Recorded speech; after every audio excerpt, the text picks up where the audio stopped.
118 aastat tagasi pakkus palju rõõmu Sepa talus Pruuna külas poisslapse sünd.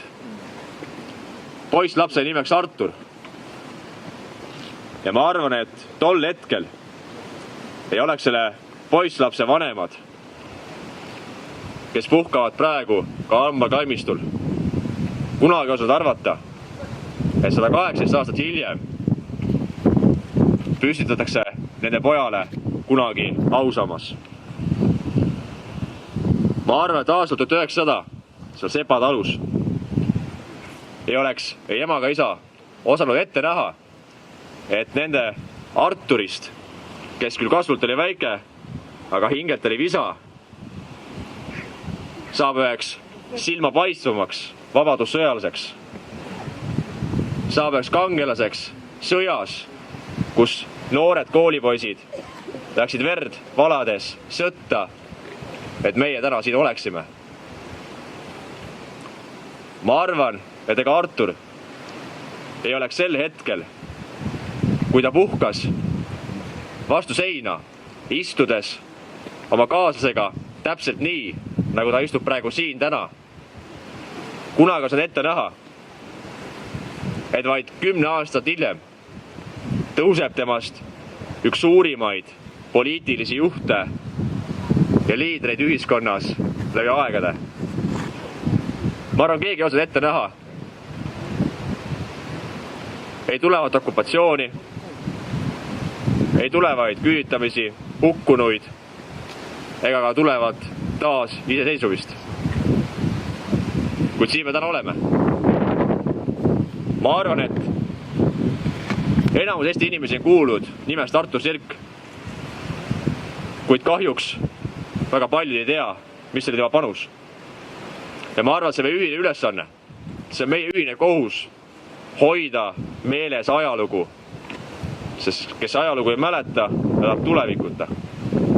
Ja eelkõige mul väga hea meel näha täna ka siin Ambla põhikooli lapsi, alates 7 aastast kuni teismelisteni. Sest need lapsed peavad teadma, et peaaegu naabertalus sündis Artur. Ja need lapsed vast kunagi loevad ka väga head raamatut vabadussõjalaste elust, tegemistest, võitlustest ja ka sirgust. Sest nemad on ainult nemad, kes suudavad seda ausammast ka tulevikus ülal hoida, kes suudavad ülal hoida mälestust ja mitte kunagi unustada seda, mis on ajaloos johtunud. Olgu selleks halb või hea. Ja ajalugu tuleb mõista võimalikult neutraalselt. Me ei saa öelda, et kõik, mis juhtus 1934, oli läbinisti hea või halb. Nii palju on inimesi, nii palju on ka mäletajaid.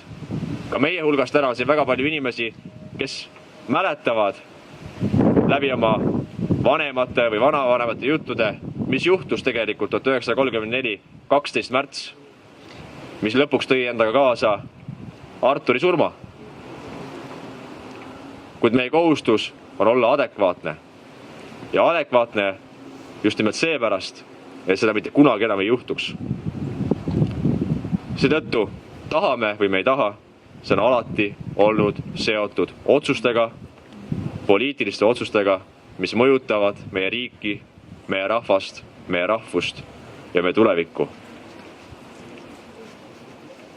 Seetõttu mul on väga hea meel, et see päev on lõpuks kätte jõudnud peale 2 aastat, kui see projekt sai oma algse idee ja läte sai loodud.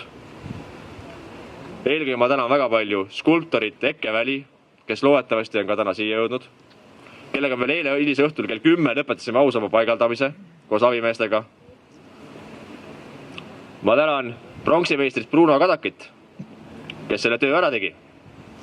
Ja ma tänan loomulikult kõiki ehitusmehi, abitöölisi, kes üleüldse aitasid selle projektile kaasa.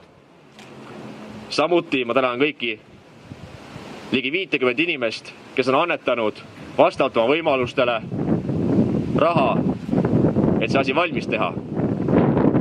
Kuid lõpuks ma saan öelda uhkelt, et tegelikult on see ausammas tehtud kõikide Eesti inimeste panustega.